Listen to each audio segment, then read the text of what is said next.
महंगाई बहुत बड़ा फैक्टर है। गिल साहब, अब थोड़ी एक आम आदमी की बात कर लें। अब ठीक है, फाइन, आपको क्या लगता है कितना लोग बेयर कर सकते हैं अभी महंगाई को? फ्रैंकली जरा आसान लफ्जों में बता दें। जी मैं बिल्कुल आपको आसान, इकोनॉमी की कॉम्प्लेक्स डिटेल में ना बिल्कुल आसान। देखिए बड़ी सिंपल सी बात है, एक मुल्क जो है वो एक घर की तरह चलता है।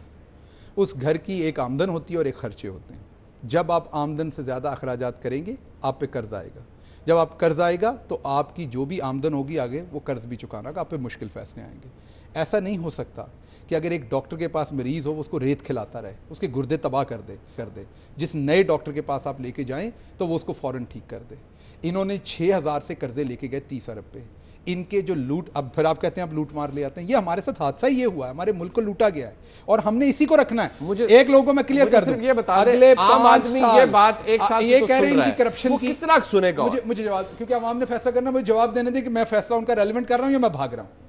ये कह रहे हैं करप्शन की तहरीक चल चुकी, मैं कह रहा हूं हर रोज चल रही है, आज भी चली। आज मियां जावेद लतीफ को पकड़ा है, इन्होंने इल्जाम लगाया कि एंटी करप्शन के नीचे है। इन्हें कहें मैं जाके पर्सनल वकील करूंगा, कल मैं रिजाइन करूंगा अपनी पोजीशन से, ये कुरान पे हलफ दें कि वो जमीन उन्होंने नहीं पकड़ी हुई थी गवर्नमेंट की, ये दे दें, ये नून के हैं। ये कहें मैं अल्लाह को हाजिर नाजिर जान के, कुरान को हाजिर नाजिर जान के कहता हूं कि वो जमीन उन्होंने गवर्नमेंट की जमीन पे कब्जा नहीं किया हुआ था जालसाजी से, ये कह दें हक पे थी। आपको मिली कभी गवर्नमेंट की जमीन? आपके किसी रिश्तेदार को मिली? इन्हीं को मिलती है सबको। तो आज भी पकड़ा मियां जावेद लतीफ को। आज 92 न्यूज के ऊपर चल रही है कि वो कॉफी मांग रही हैं जब उनसे 1 करोड़ पूछा गया। ये रोज चलेगी, हम रोज इनको पूछेंगे अगले 5 साल 10 साल, जब तक इन चोरों से हम पैसा नहीं निकालेंगे रोज पूछेंगे। किसी को बुरा लगता है लगे।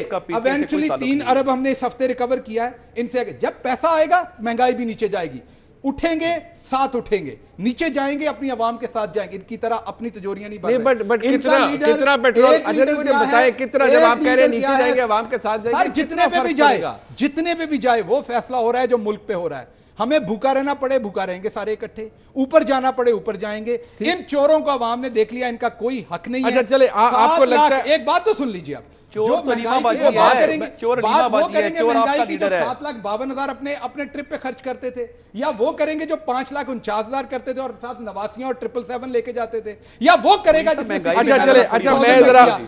इनकी दूसरी इन्होंने बात की बार बार सिलेक्ट की। तो मैं जरा मियां साहब को बता दूं सिलेक्ट कौन था सबसे पहले इस मुल्क में। सबसे पहला, अल्लाह उनको वैसे जन्नत में जगह दे, सियासी तौर पर बदबख्त सिलेक्ट था जुल्फकार अली भुट्टो। 1958 में सिलेक्ट हुआ, 60 तक वो बना कॉमर्स मिनिस्टर, 60 से 63 तक वो बना वाटर का, 63 से 64 तक। मेरे कहने का चुनाव मैंने को सियासी तौर पर बदबख्त, क्या बात है इसमें? देखिए मैंने कहा अल्लाह उनको जन्नत में जगह दे। लिटिल पोलाइट जो है ना, ये दोबारा मैच रिजॉर्ट होता है। सियासी तौर जब कोई डिफेंस ना हो तो आप लैंग्वेज इस तरह की यूज करें। तो मैं ये इनको लैंग्वेज बहुत, ये वो आप वही है ना जिनका लीडर लोगों की बहनों के बारे में बातें करते थे। एक बंदा जो दुनिया में नहीं है। हाँ तो मैं सियासी तौर पे कहा, पहले कहा अल्लाह उनको जन्नत में जगह दे, और उसके साथ मुझे पता है मेरे इससे ज्यादा वजन क्या होगा। ये सिलेक्ट है, वो वही थे। आज ये ज़मीर की बातें कर रहे हैं कि सेनेट में लोग महंगाई का सवाल था। वो वही जुल्फकार अली भुट्टो थे जिन्होंने 1971 में कहा था जिसने मुजीबुर रहमान को वोट दिया मैं टांगे तोड़ दूंगा जो ढाका गया। अच्छा चले, ओके फाइन, इनके पास कोई हक नहीं। चले ठीक हो गया, ठीक हो गया। डी शेप हुए हैं पॉलिटिकली। आपने गिल साहब माशाल्लाह आपने फरमा लिया जो आपने फरमाना था इस हवाले से।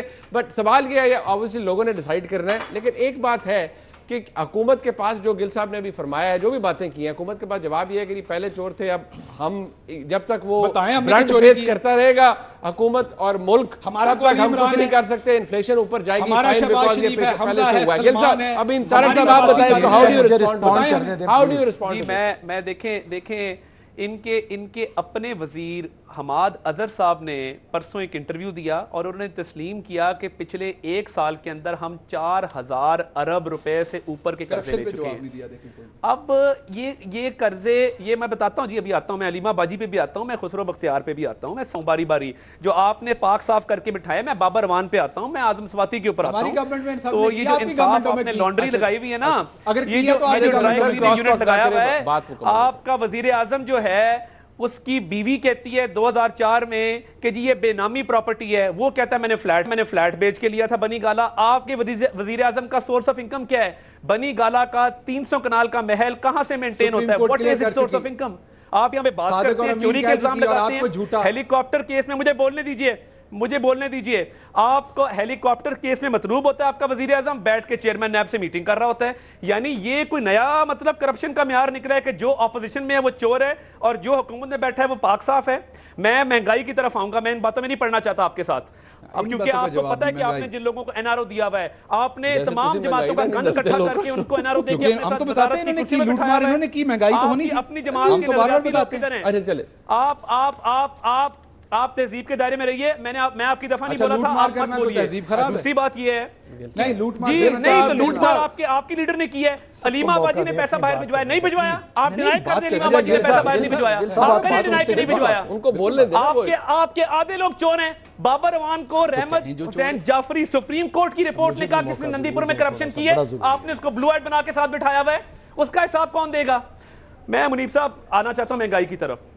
इस वक्त 15 की रोटी 20 का नान है और पेट्रोल की कीमत बढ़ रही है। आज एक रेट लिस्ट भी जारी हुई है, आप अशियाए खुर्दोनोश को देख लें, टमाटर प्याज को देख लें, इन्हें कहें ये रेट बताएं आज क्या है टमाटर प्याज का। मैं अभी इनके चारों तबक रोशन कर दूंगा, मैं अभी आपको रेट लिस्ट पढ़ के सुना देता हूं। आपने पाकिस्तान की तारीख का 20% कर्जा पिछले एक साल में ले लिया है।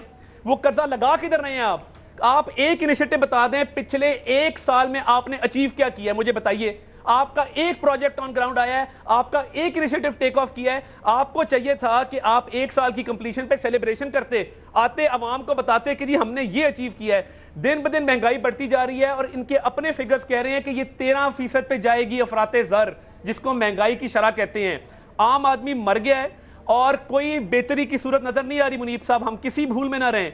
या तो इनके पास अगर कोई बेहतरी की सूरत है कि अगले 6 माह में कुछ जादू की छड़ी आएगी और महंगाई बिल्कुल खत्म हो जाएगी इस मुल्क के अंदर, तो ये बता दें।